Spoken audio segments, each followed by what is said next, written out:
Studju preżentat mid-ditta KPMG u li kien kummissjonat mill-MDA juri biċċar li l-proprjetà residenzjali qed issir anqas affordabbli bl-indiċi dwar l-affordabilità jerġa' jinżel għat-tieni sena konsekuttiva.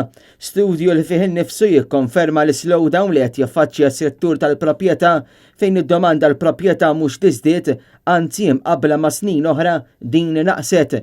Il-kalkoli f'dan l-istadju ma bbażati fuq il-medja ta' paga li jaqilgħu n-nies li jgħixu f'pajjiżna u jekk tikkwalifikax għal ipoteka fuq proprjetà bi prezzijiet li nistgħu insejħu normali fis-suq.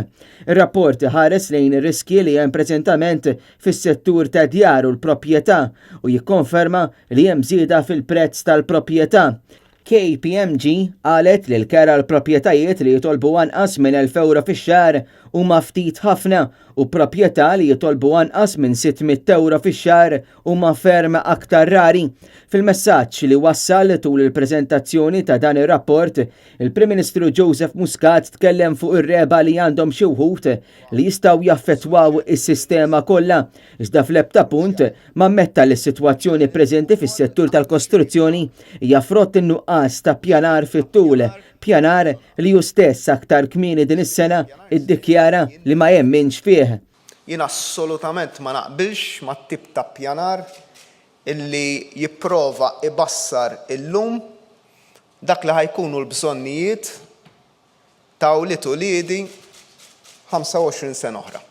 Tajjeb li ngħidu li f'dik li għaxxejra li issa ilha konsistenti sa mill-2016 il-prezzijiet tal-proprjetà f'pajjiżna qed ikomplu jolew. Infatti skont l-aktar statistika reċenti tal-NSO, il-prezzijiet ta' djar f'pajjiżna olew b'6.5% fl-ewwel kwart tal-2019, bl-akbar żieda tkun reġistrata fil-prezz tal-appartamenti. Din iż-żieda taqbeż iż-żiediet kollha li kien hemm fl-2017 u l-2018 u hija żieda ferm ogħla mill-medja taż-żieda fil-pajjiżi Ewropej li bħalissa hija ta' 4%. Iż-żiediet fil-proprjetà f'pajjiżna jaqbżu bil-posta dawk ta' ħafna pajjiżi oħra Ewropej.